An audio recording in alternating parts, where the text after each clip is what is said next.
अरे ख्याल रखो। क्या हुआ, इतनी खांसी कैसे? भैया शाम को सोचा थोड़ी ठंडी हवा खा लूं, बाहर निकल गया। अब AQI देखा नहीं था, इतनी बुरी हालत हो रही है, खांसी ही नहीं रुक रही मेरी। अरे बाप रे, पानी वानी पियो, कुछ तो करो। हाँ पानी।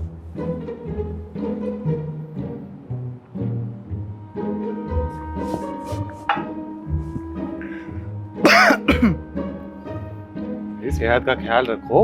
भैया सेहत क्या ही, जब भी दिवाली आती है मेरी खांसी रुकती नहीं है। मैं क्या करूं, मतलब इतना पॉल्यूशन है बाहर, दिवाली आई पटाखे फूटने शुरू हुए और मेरी हालत खराब।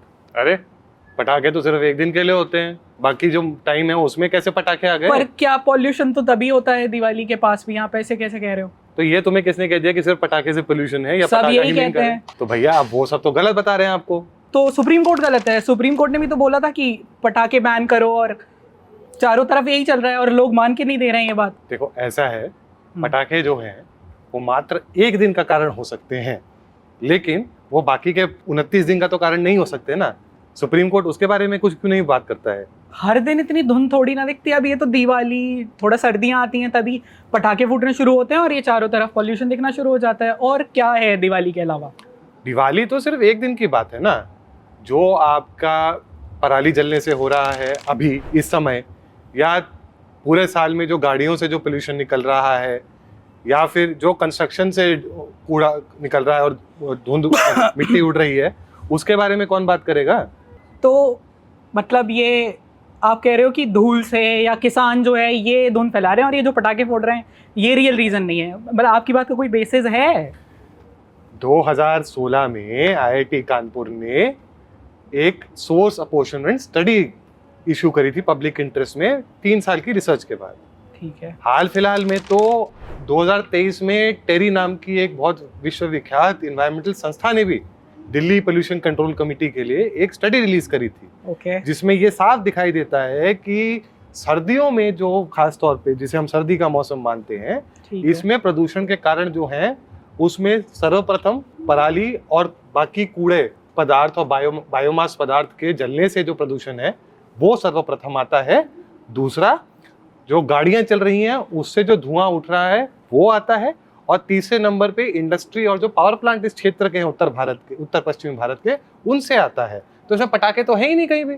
ओके, पर हम ये चीज़ें तो पहले भी होती थी, किसान पहले भी खेती कर रहा था, तब तो ऐसी समस्या नहीं थी। अब शायद पटाखे ज़्यादा फूटने लगे हैं मुझे लगता है, और यही कारण है कि ऐसा सब हो रहा है। तो ये मतलब दिल्ली की हवा ये खराब कब से हुई, आप ये बताओ मुझे। देखो, दिल्ली की हवा कोई आज से तो खराब है नहीं, 1980 के दशक से कहानी चली आ रही है। 80 से? बिल्कुल, 80 के दशक से कहानी चल रही है, जब पहली बारी ये बात सरकार ने उस समय की स्वीकार करना शुरू किया कि दिल्ली की जो आबो हवा है उसमें प्रदूषण की एक बहुत भारी मात्रा है। ठीक है। उन्होंने कभी उसकी तथ्यात्मक तरीके से ढंग से जांच नहीं कराई कि उस समय संसाधन भी कम होते थे, लेकिन कुछ प्राइवेट स्टडीज उन्होंने करवाई थी जिनसे ये पता चला था कि जो दिल्ली की हवा है वो जहरीली है, उससे कैंसर हो सकता है।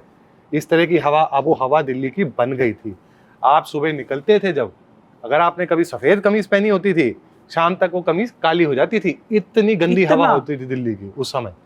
और तो और इसके चलते तब की केंद्र सरकार, क्योंकि तब LG एडमिनिस्ट्रेशन ही होता था दिल्ली में, ठीक है, उसने प्रदूषण करने वाले वाहनों पे क्रैकडाउन करना शुरू किया, खास तौर पे वो जिनका धुआं काले रंग का होता था।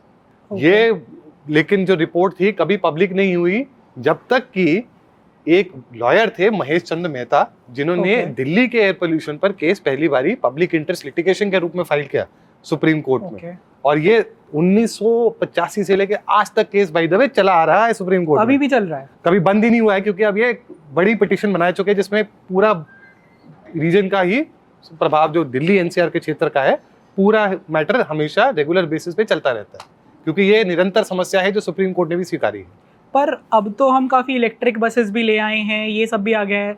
और आप कह रहे हो कि और पहले मतलब और ज़्यादा पॉल्यूशन था, तब तो व्हीकल्स भी कम थे, तो ये कारण क्या है? मतलब तो उस समय जो व्हीकल थे उनके इंजन जो थे वो बहुत ही घटिया तरीके के होते थे विश्व स्तर के मुकाबले। लेकिन जब हमने बसों में CNG लगवाई, और इसका बहुत बड़ा श्रेय जो है 1996 के समय जो हमारे प्रधानमंत्री थे अटल बिहारी वाजपेयी जी, उस उनके ऊपर जाता है, क्योंकि उन्होंने तब की दिल्ली सरकार के साथ मिलकर, जो शीला दीक्षित जी की सरकार आई थी, उनके साथ उनको फाइनेंशियली सपोर्ट करके, उनको लीगली सपोर्ट करके उन्होंने सीएनजी का रोल आउट दिल्ली में एनेबल करवाया। लेकिन साथ ही साथ क्या हुआ कि बसें तो कभी बढ़ी नहीं इस क्षेत्र में, तो जो लोग थे वो अपने गाड़ियों पे चलते रहे, अपनी गाड़ियां और बनाते रहे जी। और वो गाड़ियां जो थी वो सब डीजल पे चलती थी। पॉपुलेशन बढ़ रही है और सरकार बसेस नहीं बढ़ा रही है। बिल्कुल नहीं, बिल्कुल नहीं। उल्टा एक समय तो दिल्ली में ऐसा भी आ गया था कि दिल्ली में ये अनुमान हो रहा था कि शायद सिर्फ 500 बसें बच गई थी, जो दिल्ली जैसे शहर को, जिसको सुप्रीम कोर्ट में 1993 में भारत सरकार और दिल्ली एडमिनिस्ट्रेशन ने जिसके लिए वायदा किया था कि दिल्ली में 10,000 बसें हम लगाएंगे, उस शहर में सिर्फ 3,000 बसें चल रही थी और उसमें से भी 2,500 बसें ऐसी स्थिति में थी कि वो कभी भी खराब होकर बंद हो जाती थी। तो दिल्ली में जो पब्लिक ट्रांसपोर्ट की ये हालत है, सीधे सीधे तो ये इतने ईयर से लोग इसको, सरकारें इग्नोर किए जा रही हैं और अभी तक भी कुछ सॉर्ट नहीं हो रहा है इसको लेके। बिल्कुल। दिल्ली मेट्रो लाई गई, वो भी वाजपेयी जी के समय पे आई। लेकिन जो दिल्ली सरकार उस समय की थी, जिसका दायित्व था कि वो उस पे लास्ट माइल सर्विस दे सके बस के रूप में या पर्याप्त नंबर ऑफ ऑटो परमिट देके, वो कभी नहीं करा उन्होंने। ना उन्होंने इसकी पैरवी करी सुप्रीम कोर्ट के सामने कि जो ऑटो के जैसे परमिट है उसकी संख्या भी बढ़ाई जा सके पूरे क्षेत्र में चलाने के लिए। तो जी देखिए, सीधी सी बात है, किसी ने तो एक मेजर आपको विंग दे दिया जी। एक ट्रैक तो दे दिया, लेकिन ट्रैक के बाद क्या, वो जिसको देना था उसने अपने उत्तरदायित्व तो नहीं निभाया। तो ये बात तो मुझे आई समझ में कि इंजन्स खराब थे या उस तरह की समस्या थी या फ्यूल कुछ गड़बड़ था। जैसे आप शायद पहले डीजल बसेस चलती थी आई गेस, 1996 तक दिल्ली में सारी ही बसें डीजल पे चलती थी। 1998 तक आते आते सीएनजी में पहली बारी डीटीसी और अन्य जो प्राइवेट बसेस थी वो सब स्विच करी, और ये विश्व का अपने आप में सबसे बड़ा सक्सेसफुल ट्रांजिशन था सीएनजी पे पूरी फ्लीट को लाने का। और वो एक श्रेय जो है वो केवल वाजपेयी सरकार को जा सकता है, क्योंकि उसके लिए जो सीएनजी की पर्याप्त व्यवस्था करनी थी वो केंद्र सरकार ने करी। उसके लिए बसों के इंजन के लिए जो मानक लाने थे, जो किट उपलब्ध कराने थे इंपोर्ट करा के उस समय, वो सब केंद्र सरकार ने ही करा। तो श्रेय पूर्णतः वाजपेयी जी को जाता है उस समय का, इस बात का। तो सीएनजी से कुछ चीजें सॉल्व हुई। हाँ। लेकिन उसके बाद भी अब भी हम देख रहे हैं सीएनजी बसेस तो शायद तब से थोड़ी और बढ़ ही गई होंगी, लेकिन फिर भी पॉल्यूशन ऐसे ही चल रहा है। फिर आप कह रहे हो कि ठीक है, पब्लिक बसेस से पॉल्यूशन हो रहा था, उसके अलावा व्हीकल्स बढ़ गए, प्राइवेट व्हीकल्स बढ़ गए। फिर आप कह रहे थे कि रिपोर्ट कहती है कि कंस्ट्रक्शन से बहुत ज्यादा पॉल्यूशन हो रहा है। बिल्कुल। तो इससे कैसे धूल उड़ती है और थोड़ी बहुत देर में बैठ जाती है? ऐसा थोड़ी होता है कि पूरे दिन ही धूल उड़ती रहेगी या कुछ भी? बहुत अच्छी बात है, पर यह भ्रांति है कि धूल पूरे समय उड़ती नहीं रहती है।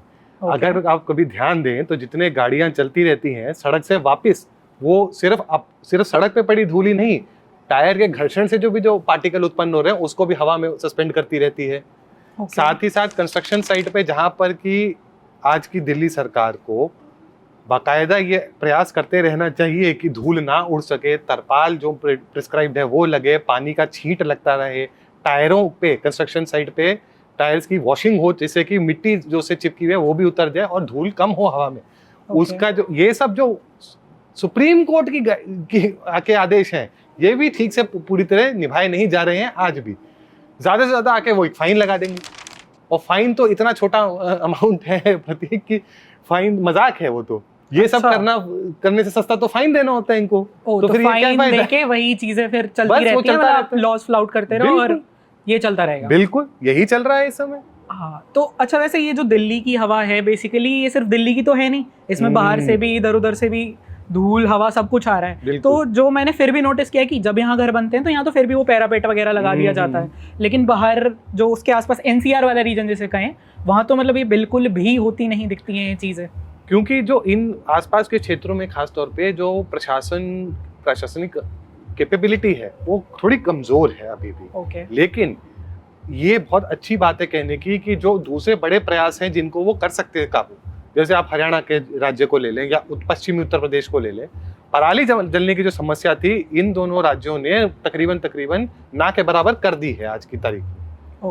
और इसमें जो श्रेय है पूर्णतः राज्य सरकारों को जाता है कि उन्होंने ऐसी नीतियां अपनाई जिससे कि मॉडर्न टेक्नोलॉजी जो हार्वेस्टिंग की है वो अपनाई जा सके, पराली का जो पुनरुपयोग हो सके किसी तरह, चाहे वो पावर प्लांट के अंदर हो, चाहे वो ब्रिकेट्स बनाने के लिए हो, चाहे वो पेपर बनाने के लिए हो, इन चीज़ों को उन्होंने बहुत प्रोत्साहन दिया। ओके। अब इसके बनस्पत आप देखिए पंजाब में ऐसा कुछ भी नहीं होता है। वो क्यों, मतलब मेरे हिसाब से तो अब तो शायद ये सॉल्व हो ही जानी चाहिए प्रॉब्लम। यहाँ भी दिल्ली में भी सेम गवर्नमेंट है और पंजाब में भी, तो कोऑर्डिनेशन इश्यूज भी नहीं है, तो पंजाब के चलते दिल्ली क्यों सफर कर रहा है अभी? क्योंकि पंजाब में जो सरकार है वो इतनी बुरी परिस्थिति में आर्थिक रूप से कि उसके पास कोई सहायता करने को पैसा नहीं है। ओके फ्रीबी जब तक चलेगा ना प्रत्येक इस देश में, तब तक ये समस्याएं कभी सॉल्व नहीं हो सकती। Okay, there is nothing like a free lunch. Exactly, जो वो फ्री लंच का परिणाम वही धुआं है जो इस समय पराली से जल के उठ के आपके फेफड़ों को नुकसान पहुंचा रहा है और आपको खांसी दिला रहा है। ये तो बड़ी प्रॉब्लम है। पर ठीक है, ये पराली का इशू, जैसे मैं भी बचपन से बड़े होते हैं, मैंने बहुत लंबे मतलब शुरुआती ईयर्स में अपने ये बहुत ज़्यादा नहीं सुना था। अभी मैं पिछले कुछ सालों में 8-10 सालों में ये देख रहा हूँ कि मतलब इससे बहुत ज़्यादा प्रॉब्लम आ रही है। तो ऐसा क्या अंतर आया है अब खेती में कि ये पराली वाला इशू इतना मेजर हो गया और दिल्ली को मतलब दम घोंट रहा है बेसिकली हमारा ये अभी? पश्चिमी उत्तर भारत, खासतौर पे पंजाब हरियाणा वाला जो क्षेत्र था, पहले यहाँ पे जब धान की खेती होती थी तो मई के महीने से शुरू हो जाती थी। Okay. और वो सितंबर के दूसरे हफ्ते तक आते आते तकरीबन समाप्त हो जाती थी। ठीक है। उसका नुकसान ये था कि उससे जो धरती के नीचे जो जल स्तर था वो गिरता जा रहा था। Okay. क्योंकि उस समय जो आपको धान लगाने के लिए जो पानी ठहराव करना पड़ता है, बहुत पानी चाहिए होता है। ये क्षेत्र ग्रीन रेवोल्यूशन के परिणाम स्वरूप धान की तरफ तो चले गए, लेकिन पानी की जो उपलब्धि थी वो कभी उस स्तर पे आ ही नहीं सकी नहरों के माध्यम से। ठीक है। तो सब ट्यूबवेल पे चले गए। ओके। अब ये होने लगा कि जल स्तर गिरता जा रहा है, तो पहले उस समय की पंजाब सरकार ने एक बार एक पायलट ट्राई किया कुछ क्षेत्रों में कि अगर हम जून के एंड में धान की खेती के सीजन को शुरू करवाएं तो क्या परिणाम पड़ता है। और उनके जो रिजल्ट जो उन्होंने दिखाए थे उसमें तो ये दिखा था कि पानी का स्तर कम गिरता है, क्योंकि बारिश का पानी है, नेचुरली उसको कैच किया जा सकता है मॉनसून वाले पीरियड। बिल्कुल। लेकिन जब इसको मेन स्ट्रीम लॉ के रूप में लाया गया कि जून के एंड में धान की खेती शुरू होगी, उससे क्या हुआ प्रतीक कि जो खेती का विंडो था वो आपका पूरा शिफ्ट हो गया। और दिवाली तो खरीफ और रबी के बीच का गैप जो कभी 1 महीने से ज्यादा होता था वो मात्र 15 दिन पर रिड्यूस हो गया। ठीक है। अब 15 दिन के अंदर फसल काटनी है, ओके, पराली हटानी है, जमीन दोबारा तैयार करनी है और फिर से बुआई करनी है। ओके। अब 15 दिन में तो ये तभी संभव हो पाएगा, खास तौर पे जब खेतों में इतनी पराली लगी है कि जब पूरी पराली एक साथ ही सब जला रहे हैं, और जिसको जला के ही साफ किया जा सकता है इन दैट स्मॉल विंडो, क्योंकि वो मशीनरी पंजाब में उस स्तर पे डिप्लॉय कभी हो ही नहीं पाई कि वो पराली को एक्सट्रैक्ट करके हार्वेस्ट कर सके किसी भी तरीके से। ओके। तो ये बाकी रीजन्स में मतलब उस तरह से मशीनरी अवेलेबल हो पा रही है या फिर पराली का कुछ और हो पा रहा है? बिल्कुल, common harvesting centres, common machine centres एक स्कीम है भारतीय सरकार की जो प्रधानमंत्री मोदी के अंडर आई है। जो बहुत ही अच्छी स्कीम है, क्योंकि वो इस तरह की मशीनरी जो है रेंटल बेसिस पे किसानों को उपलब्ध कराती है। एक ऐप के माध्यम से आप ऐसी मशीनरियों को देख सकते हैं कि कौन से जिले में कितनी ऐसी मशीन उपलब्ध है और उसको आप एक्सेस कर सकते हैं। दुर्भाग्यवश पंजाब में ये ऐप का रोल आउट और इम्प्लीमेंटेशन हमेशा खराब रहा है, हरियाणा, उत्तर प्रदेश और इवन राजस्थान के मुकाबले। सो अब आप ये देखिए कि ये मंशा की भी बात हो सकती है, ये आपके संसाधन की भी बात हो सकती है। कहीं ना कहीं मुझे दुर्भाग्यवश ये लगता है कि कहीं ना कहीं मंशा की ज्यादा बात है, क्योंकि पंजाब में किसान तो हमको पता है कि बड़े किसान तो बहुत हैं और ऐसी मशीनें वो भी रेंट पे आराम से दे सकते हैं अगर देना चाहें तो। अच्छा, वैसे पंजाब में एक बात चलती है कि पंजाब के सारे किसान वैसे भी सबसे ज़्यादा अमीर हैं, मतलब धनी किसान पंजाब का होता है। आप गाने देख लो सारे पंजाबी, सब में मतलब किसी में थार चल रही है, किसी में कुछ चल रहा है। तो बड़े किसानों के होने के बाद भी उनको सरकार पे डिपेंडेंट होने की कहाँ से ज़रूरत पड़ रही है? प्रतीक, ये बहुत बड़ी मिथ्या है पंजाब की कि सब किसान बड़े धनी और संपन्न हैं पंजाब के। दरअसल कुछ 5-10% किसान ही हैं जिनके पास वो संसाधन है कि वो कुछ भी करना चाहे कर सकते हैं।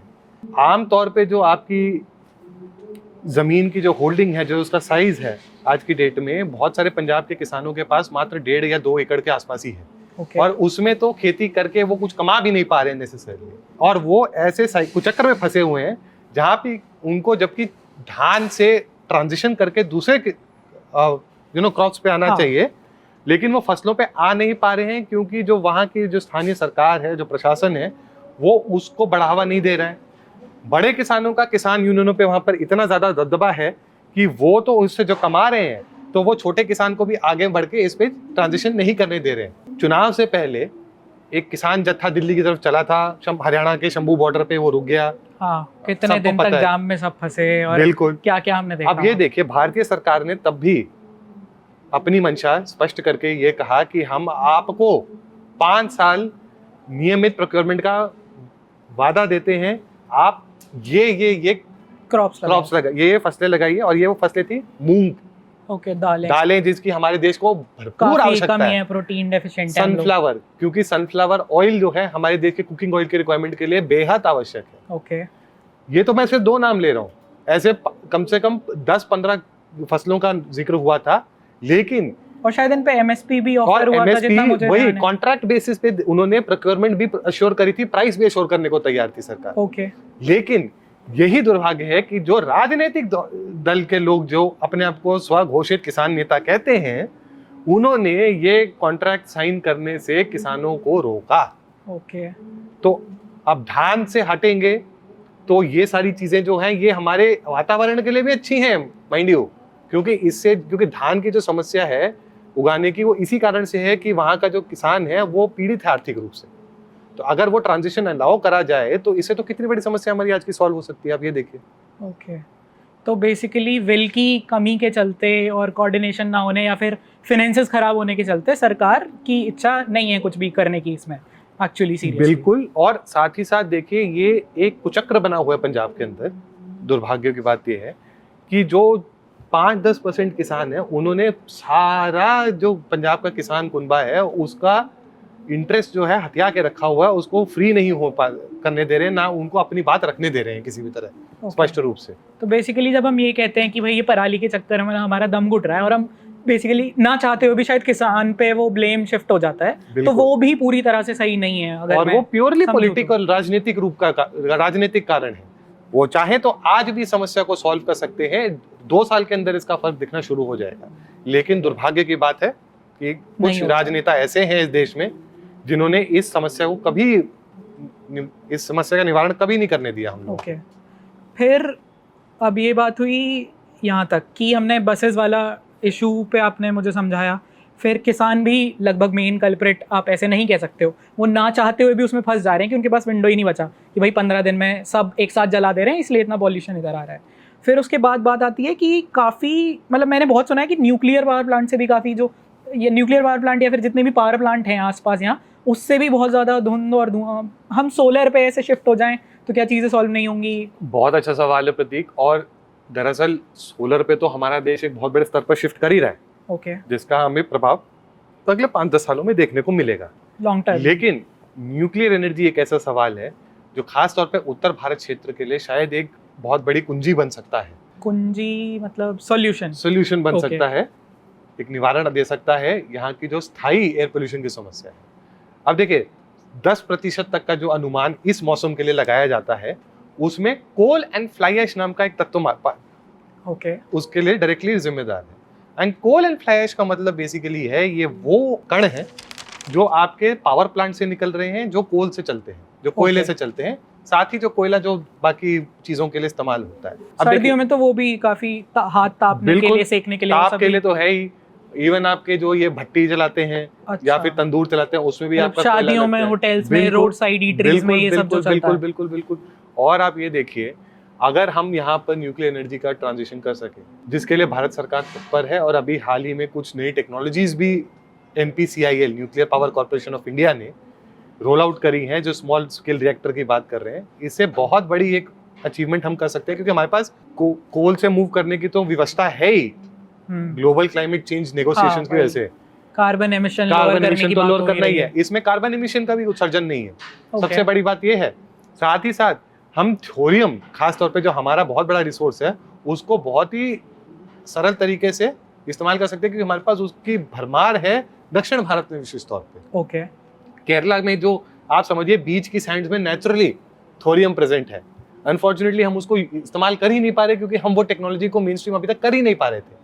अब ये टेक्नोलॉजी जब मेन स्ट्रीम हुई है, इसका अगर हम विस्तारण करेंगे तो डेफिनेटली बहुत फर्क दिखेगा हमें। पर ये न्यूक्लियर तो काफी मतलब ऐसे खतरनाक चीज नहीं होती है? मतलब मैंने वो एक सीरीज भी, चेरनोबिल डिजास्टर हुआ था, फिर उसके बाद मैंने वो देखा तो मुझे पता चला कि उससे तो मतलब इतना बड़ा डिजास्टर हो सकता है कि स्केल का।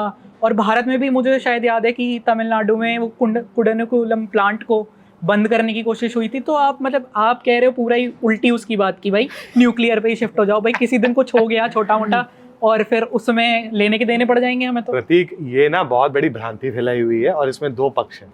पहली बात तो भारत जैसा जो देश है वो कभी सिर्फ प्योरली न्यूक्लियर पे तो जाएगा नहीं, ओके वो अपनी एनर्जी बास्केट को डाइवर्स रखेगा। ठीक तो है। अगर वो डाइवर्स एनर्जी बास्केट है तो सिर्फ ऐसा तो नहीं है ना कि सिर्फ न्यूक्लियर ही पुश हो रहा है, सोलर पुश हो रहा है, विंड पुश हो रहा है, हाइड्रो पुश हो रहा है, सब क्लीन एनर्जी सोर्सेज हैं।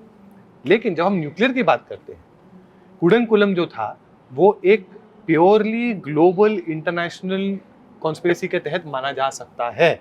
उस समय के तत्कालीन प्रधानमंत्री श्री मनमोहन सिंह ने ये बात अपने पत्र में पत्राचार में कांग्रेस। लिखी थी, कांग्रेस ने, ओके भाजपा नहीं। सब बोलते हैं ना भाजपा कोई ग्लोबल कॉन्स्पिरेसी देती है, मनमोहन सिंह जी ने तो बोला था, डॉक्टर मनमोहन सिंह ने बोला था, विश्वविख्यात इकोनॉमिस्ट, विश्वविख्यात रिफॉर्मर, उन्होंने बोला। तो अब हम तो कह नहीं सकते, हमारी बात तो है नहीं है, अब हमें तो अपने प्रधानमंत्री की बात माननी चाहिए इस समय। लेकिन जरूरी बात ये देखिए कि भारत में आज तक जितने भी न्यूक्लियर पावर प्लांट हैं उनमें कोई ऐसी बड़ी दुर्घटना हुई नहीं है जिससे कि लोगों को नुकसान पहुंचा हो। सर्वप्रथम बात ये है। ओके दूसरा, विश्व स्तरीय स्तर पर भी आज तक सिर्फ मैक्सिमम 3 बड़े डिजास्टर्स हैं जो पता चले हैं, जो इनके बारे में रिपोर्टिंग हुई है, जिसमें चेरनोबिल सबसे बड़ा था। उससे मुकाबले में एक जापान में आया था जो फुकुशिमा का, लेकिन वो भी ऐसी परिस्थिति में आया था, एक बहुत बड़ी सुनामी आई थी। ओके तो बहुत ही natural, it was an unnatural circumstance. और तीसरा, एक यूएस में एक रिमोट आइलैंड पे हुआ था।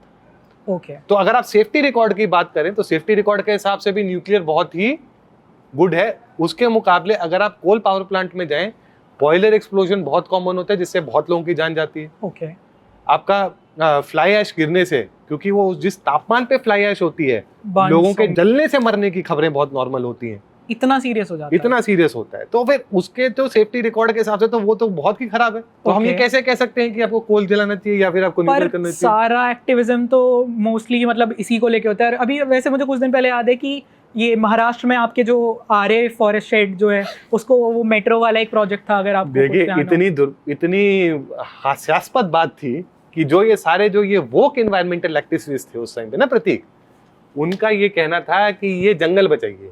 पहली बात तो वो जंगल भी नहीं था, वो एक कैसे बोलते हैं ना नेचुरल ग्रोथ थी। ठीक है, वो एक मिल्क कॉलोनी थी, वो एरिया एक मिल्क कॉलोनी थी। वो तो बाद में वहां पे वेजिटेशन आई है। ओके वो पेड़ से जितना कार्बन डाइऑक्साइड लॉक हो रहा था, जब उसकी तुलना करी गई, that was not even 1/50th of the benefit that was coming from building that car shed, क्योंकि मेट्रो से इतने लोग संभावित रूप से ट्रांसपोर्ट करने वाले थे, अपना दिन का यातायात करने वाले थे। तो कितनी बड़ी बात है। अब देखिए आप उसका जो ओवरऑल बेनिफिट है उसको नजरअंदाज करके इतने से बेनिफिट के लिए इतना हो हल्ला मचा के बैठे हुए साले। तो ये तो मतलब सारा ही फ्रॉड एनवायरमेंटलिज्म था और कुछ नहीं था। अच्छा, अगर इतनी बड़ी बात है एनवायरमेंटलिज्म और पेड़ बचाना आपके लिए, तो मुझे ये बताइए कि बॉम्बे के या मुंबई के जो मैंग्रोव्स हैं वो कहाँ चले गए? उसमें आपके जो रियल एस्टेट माफिया वाले लोग जो हैं वो कैसे घुस जाते हैं? तब आपको ग्रीनरी नहीं याद आती, तब आपको ये सब नहीं याद आता। और वो माफिया कौन सी पार्टियों ने लॉबी बना के रखी है सबको पता है, वहां पे सबको पता है। मैं नाम भी नहीं ले सकता, नाम लेने की भी मुझे जरूरत नहीं है। मुंबई का बच्चा आपको बता दे कौन सी पार्टियां इसमें इन्वॉल्व है। लेकिन कोई बस यही है ना कि वो कन्वीनियंट है उस समय वो पॉलिटिकल पार्टियां जो हैं जो गुंडागर्दी करती हैं वो डंडे मारने आएंगी इनको, तो इसीलिए ये भाग जाएंगे। ओके चलो, ये बात मैंने मान लिया आपकी कि ये 2 प्रोजेक्ट्स की जो बात हुई ये प्रोपेगेंडा हो गया। पर आप ये मुझे फायर क्रैकर्स वाला बताओ कि जब ये बात होती है कि फायर क्रैकर इंडस्ट्री जो है बहुत ही एक्सप्लॉइटेटिव है, उसमें छोटे छोटे बच्चे काम कर रहे हैं, उनके साथ परेशानी होती है, ये फिर वो उसमें कहाँ प्रोपेगेंडा है? वो तो इतनी मतलब डरा देती है वो चीज़ देख के।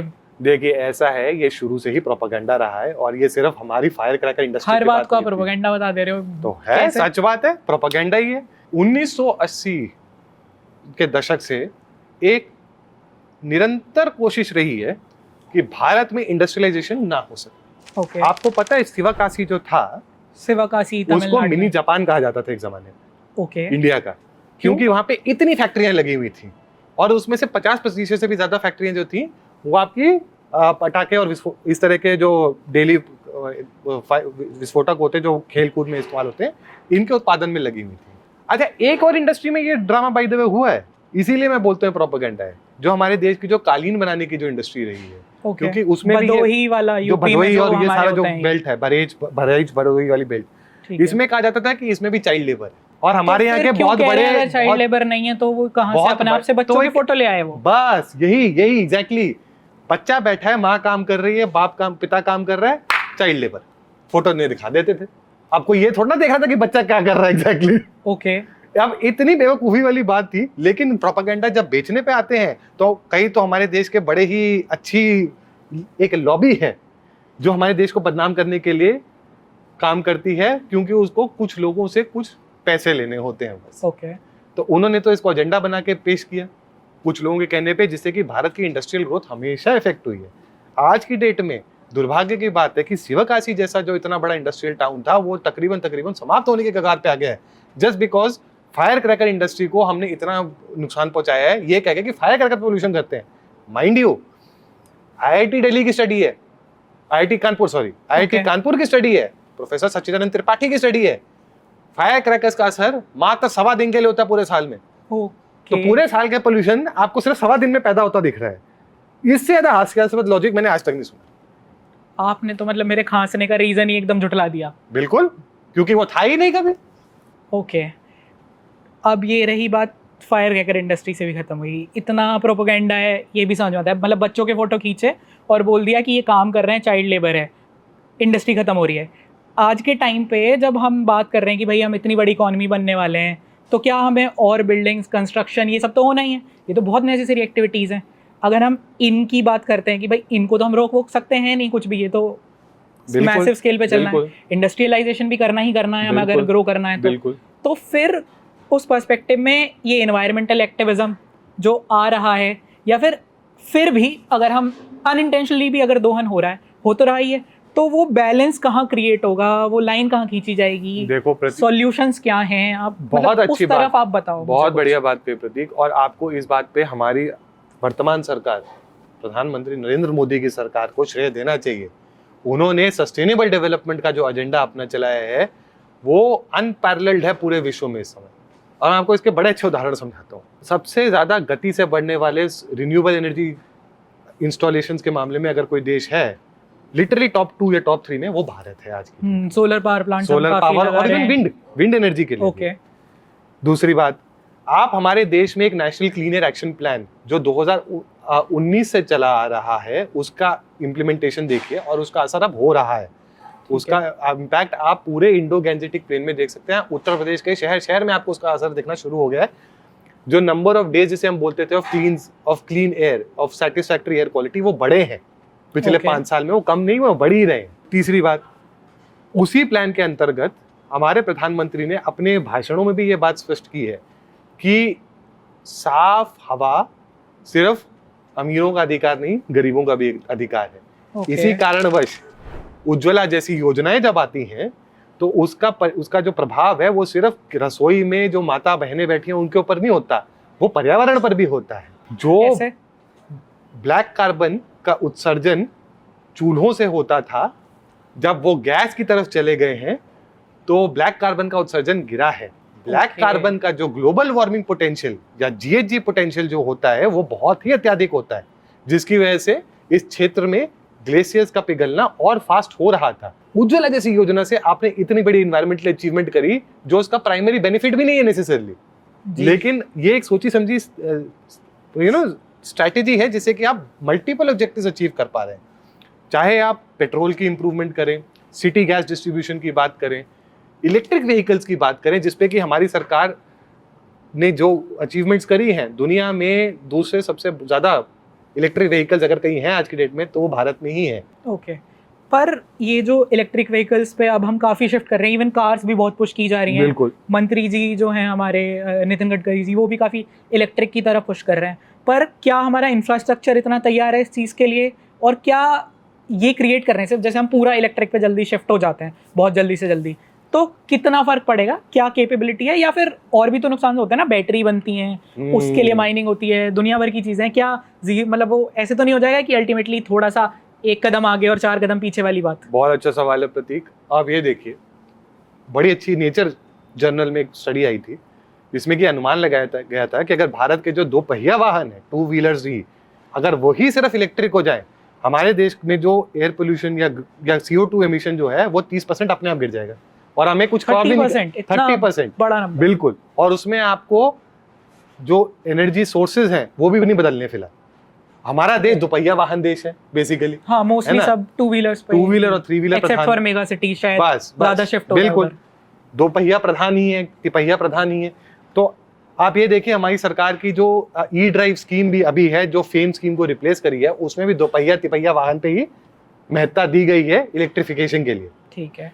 इलेक्ट्रिक कार्स की जहां तक बात है, हाँ उसके लिए हमें चार्जिंग स्टेशन का इंफ्रास्ट्रक्चर बढ़ाना भी जरूरी है, और वो भी स्कीम में मतलब फाइनेंशियल आर्थिक रूप से सहायता दी जा रही है। प्लस सारी जो राज्य सरकारें जो हैं उनको ये निर्देश दिए जाते हैं लगातार कि चार्जिंग इंफ्रास्ट्रक्चर के लिए जो भी लाइसेंसिंग है या जो भी रेगुलेशंस है वो स्पष्ट रहें, वो सीमित रहें, और वो सहायक बने, ना कि बाधक बने। मतलब बेसिकली रेड टेपिज्म को, बिल्कुल, रेड टेपिज्म को मिनिमाइज करने के लिए गाइडलाइंस निरंतर चलती रहती हैं इस क्षेत्र में। तो इसमें तो जैसे मैंने बोला, हमारा देश का इलेक्ट्रिक व्हीकल फ्लीट दुनिया का दूसरा सबसे बड़ा इलेक्ट्रिक व्हीकल फ्लीट है आज की डेट में। इनफैक्ट हमारे पास तो जितने ई रिक्शा हैं, आपको बड़ी हैरानी की बात हो सकती है सोच के, इतनी शायद पूरे यूरोप में मिला के इलेक्ट्रिक बसेस भी नहीं है आज की डेट में। उससे तो हम कई गुना बहुत ज्यादा आगे हैं। We are doing better than Europe in switching to electrical. प्रधानमंत्री मोदी का जो सस्टेनेबल डेवलपमेंट का विजन है वो सिर्फ बोलने के लिए नहीं है, वो डेमोन्स्ट्रेशन के लिए है, क्योंकि दुनिया को सच्ची में ये दिखा रही है भारत आज की तारीख में कि आप इकोनॉमी भी ग्रो कर सकते हो और इन्वायरमेंट को भी बैलेंस कर, इन्वायरमेंटल रिक्वायरमेंट्स को भी बैलेंस कर सकते हो साइमल्टेनियसली। हाँ, ये है कि अब हम जिस स्तर पे जो अपना सपना देख रहे हैं उसके लिए हमें और काफी आगे बढ़ना है, लेकिन अभी हमारी अचीवमेंट इतनी बड़ी है, तो सोचिए अगर हम पूरी तरह इसको रियलाइज करेंगे तो हम कितने आगे होंगे। ओके, ठीक है। अब मुझे ये समझ में आया कि पब्लिक ट्रांसपोर्ट काफ़ी अच्छा चल रहा है हमारा, पर आप एक बात और बोल रहे थे कि सिर्फ रिच की लग्जरी नहीं है, पीएम मोदी ने कहा था ये। तो अभी मतलब मैंने शायद एक कोट भी सुना था कि जब डेवलप्ड हमारा देश तब डेवलप्ड होगा, शायद आप ही ने बोला था कहीं पे। भाई इतने बड़े आदमी का कोट मेरे को ना एट्रीब्यूट करो। ओके, क्या कोट था? कोलंबिया के प्रेसिडेंट हैं आज की डेट में सांतोस, प्रेसिडेंट सांतोस। तो उन्होंने ये बात तब कही थी जो आज तक मैं मानता हूँ मेरे दिल के भी बहुत करीब आती है। अ city will be considered rich not when it's people have cars but when it's rich people use public transport. Okay, तो इसका अर्थ ये था कि पब्लिक ट्रांसपोर्ट इतना हाई क्वालिटी होना चाहिए कि कोई भी बंदा, कोई भी इंसान है वो यूज कर सके, बेहिचक यूज कर सके, और उसको असुविधा ना हो किसी भी रूप से। अब दुर्भाग्य की बात यह है कि हमारे देश में अभी भी, क्योंकि ये राज्य सरकार का विषय और नगर निगम का विषय होता है, इसमें बसों की आप परिस्थिति देखें तो बहुत ही दयनीय होती है जनरली। या तो बसें ही नहीं होती इतनी, या फिर बसों की ऐसी हालत होती है कभी भी वो चरमरा के गिर जाए, ऐसा लगता है। अगर हम रिच वाली बात को साइड भी कर दें तो अगर मैं ही निकल पड़ूं बस में चल के और फिर मैं ऐसे अपना चेहरा पोंछूं तो मतलब जलन होती है शाम को आके। बिल्कुल, इतनी धूल उड़ रही होती है, ये फिर तो क्या सॉल्यूशन? बिल्कुल, इसका सोल्यूशन ये है, एक अधिक बसें होनी चाहिए। ठीक है। दूसरा, वो बसेस का नेटवर्क इस तरह भी होना चाहिए कि वो रूट सही तरीके से चले। Okay, unfortunately. और तीसरी बात, बसेस जो हैं वो इस तरह चलनी चाहिए कि वो फाइनेंशियली सस्टेनेबल हो सके। प्रॉफिटेबल नहीं बोल रहा मैं, माइंड यू, मैं सस्टेनेबल की बात कर रहा हूँ। अगेन मैं ये इसीलिए उठा रहा हूँ क्योंकि जो ये रेवड़ी कल्चर जो हमारा है वो इतना खतरनाक है। अब हमारे कई राज्य हैं जो मुफ्त की बस टिकटें देते हैं। इवन दिल्ली में भी आधी महिलाओं को बस टिकट देते हैं। और आप ये देखिए, ये ऐसी परिस्थिति बन गई है, ये वो मेंढक बन गया है बगुले के गले में, जो ना उतरते बन रहा है ना बाहर निकलते बन रहा है। क्यों? आज खुद देख लो, बस स्टैंड पे जब महिलाएं दिखती हैं वो बस वहां पे रुकती नहीं, वो तो भाग जाती है।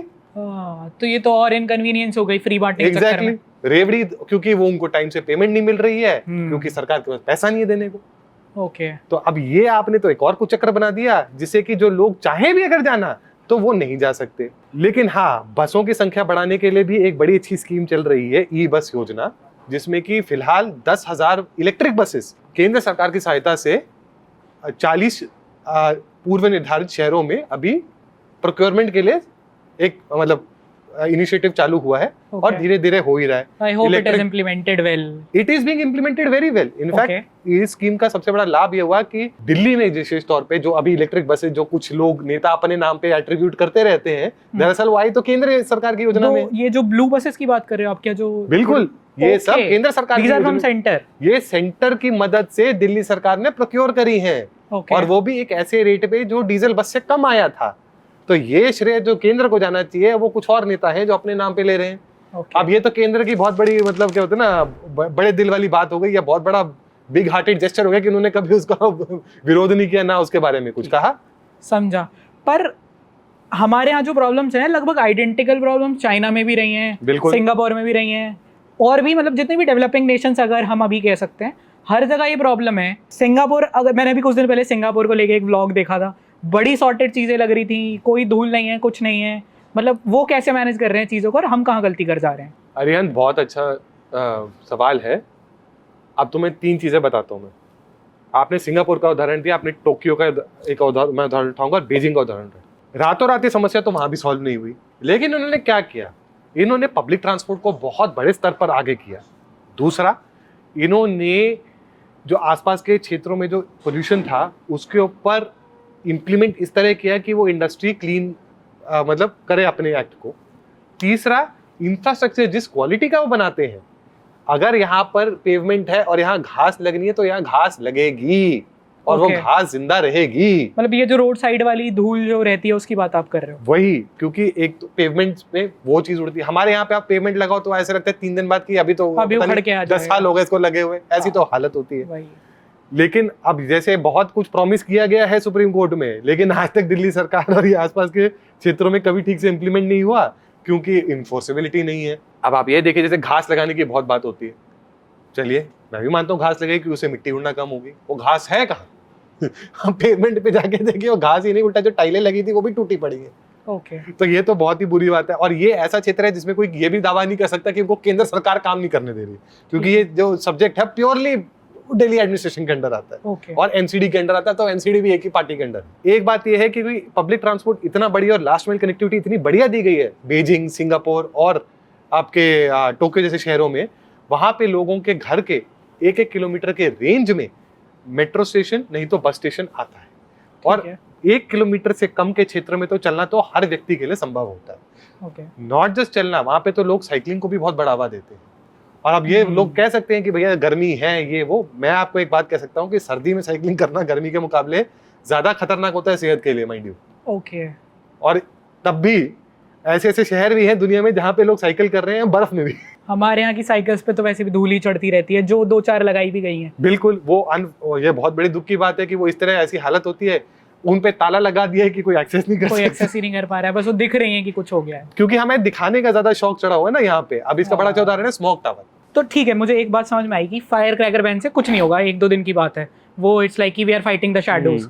बट उसके अलावा चलो ऑड इवन से तो कुछ तो फर्क पड़ता होगा। उसके अलावा स्मॉग टावर्स, इतने सारे स्मॉग टावर्स हैं, मतलब और भी बात हो रही है। सरकार हर बार केजरीवाल सरकार कहती है कि स्मॉग टावर्स लाएंगे, तो एक्चुअल सॉल्यूशंस क्या हैं और ये कितना हेल्प करते हैं? देखो ऐसा है, ऑड इवन तब फायदा करेगा जब वो सारे व्हीकल टाइप्स पे लागू होगा। आपको पता है एक एवरेज मोटरसाइकिल दिल्ली की जो है वो 8 से 16 गुना ज्यादा प्रदूषण करती है एक एवरेज कार से। जब बाइक ज्यादा पॉल्यूट कर रही हैं कार से, क्योंकि वो इंजन जो पुराने हैं वो उनमें कई 2 स्ट्रोक इंजन आज भी हैं। अब आप जब तक वो अगर आप ऑड इवन इस तरीके से करेंगे जिसमें जन भागीदारी होगी नहीं, तो उसका तो कोई इम्पैक्ट तो होना ही नहीं है। दूसरी बात, आपने बात करी स्मोक टावर की, एक स्टडी हुई थी आज से कुछ साल पहले जिसमें कि ये हिसाब लगाया था, दिल्ली में 10 लाख स्मोक टावर थे कुछ असर करने के लिए। ओके। आप 10 लाख लगा सकते हैं, क्या रहेगा 10 लाख? इन सब का कॉस्ट कुछ मिला के $160 मिलियन की बात हो रही थी। व्हाट जी, तो आप ये $160 मिलियन से क्या कर लेंगे? स्मोक टावर आपने लगा तो दिए, वो पहली बात तो उनका कोई असर नहीं होता। It is just something that China ने अपने जमाने में डेस्परेशन में लगाया था और इंडिया ने बस डेमोन्स्ट्रेशन के लिए कि हमें कुछ कर रहे हैं, बस ये दिखाने के लिए। ये वही सरकारें प्रमोट कर रही हैं जो एक्चुअली में कुछ करना नहीं चाहती हैं या अपनी रिस्पॉन्सिबिलिटी से भागना चाहती हैं। तो बेसिकली हम डेस्परेट भी ऑप्टिक्स की तरफ हो रहे हैं, सॉल्यूशंस की तरफ नहीं। बिल्कुल। तो अब आप मुझे बताओ कि सॉल्यूशन क्या है? सॉल्यूशन बहुत सिंपल है। पहली बात, आप जितना कंस्ट्रक्शन डेब्री डस्ट है उसके ऊपर क्रैकडाउन करिए, कंट्रोल करिए। ये तो बहुत इजी सॉल्यूशन है। हाँ, मतलब काफी लो हैंगिंग फ्रूट है अगर ठीक से लॉज को एनफोर्स कर दिया जाए। थोड़ा सा मोर मीडियम टर्म में बोलूंगा, पब्लिक ट्रांसपोर्ट इंफ्रास्ट्रक्चर सुधारिए, स्पेशली बसेस पे फोकस करिए, लास्ट माइल कनेक्टिविटी के ऊपर जोर दीजिए। तीसरा, जो थोड़ा और पेचीदा है क्योंकि उसके पीछे और भी बहुत आयाम आते हैं, इंडस्ट्रीज को ऐसे ट्रांजिशन के लिए हेल्प करिए जिससे कि उनका पोल्यूशन कम हो सके। खासतौर पे पावर प्लांट हैं या फिर जो कोल बेस्ड इंडस्ट्रीज, कोल यूजिंग इंडस्ट्रीज हैं, जिसमें कि टेक्नोलॉजी सपोर्ट भी देना है, जिसमें कि आपको फाइनेंशियल सपोर्ट भी देना है, और उसके लिए स्कीम्स हैं और वो चल रही हैं। उनका असर अगले 5-6 साल में ही दिखेगा। चौथी सबसे बड़ी बात है एक लाइफस्टाइल की बात। हमारे प्रधानमंत्री बोलते हैं ना, एक हमें लाइफस्टाइल फॉर एनवायरनमेंट जीना है, क्योंकि वो ऐसा है जो हमारे संस्कृति से आता है जिसमें कि हमें एक ऐसा जीवन जीना है जहाँ पे हम कम से कम रिसोर्सेज को यूज करके एक बैलेंस्ड संतुलित जीवन जी सके, उसकी तरफ हम सबको प्रयासरत रहें। अगर हम कॉन्शियसली पब्लिक ट्रांसपोर्ट यूज करने की कोशिश करेंगे तभी हम वो बात कर पाएंगे कि इसको सुधारना है। अगर हम कम से कम बिजली यूज करेंगे तो फिर आप पुश करेंगे कि कम से आपको बिजली की कांस्टेंट जो प्रोडक्शन है उस पर कम कर सके। तीसरा, अगर आप electric vehicles as a purchase decision भी लेते हैं, वो बहुत बड़ा बात है अपने में, क्योंकि आप एक सिग्नल सेंड कर रहे हैं, yes I am committed to the environment.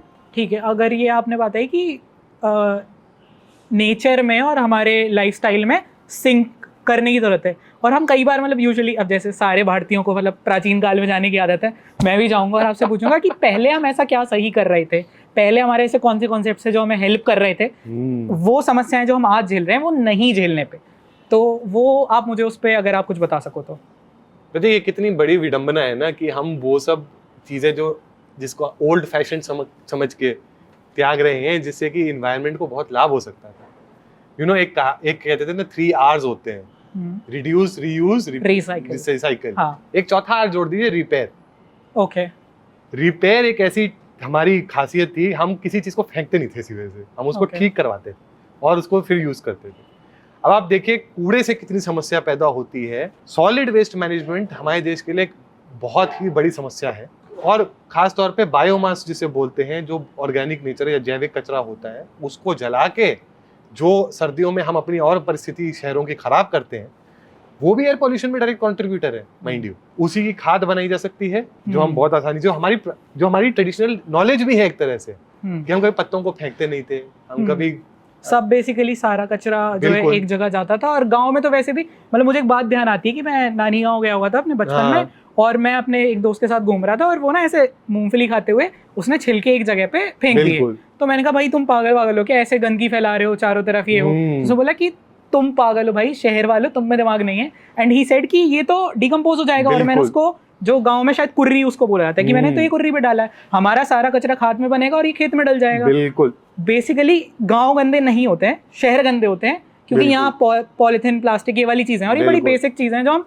अपने लेवल पे भी शायद सॉल्व कर सकते हैं। बिल्कुल, तभी तो लाइफस्टाइल की बात करी थी ना हमने। आप हमारे बड़े बुजुर्गों को देखें, क्या वो प्लास्टिक को इंकरेज करते थे? नहीं।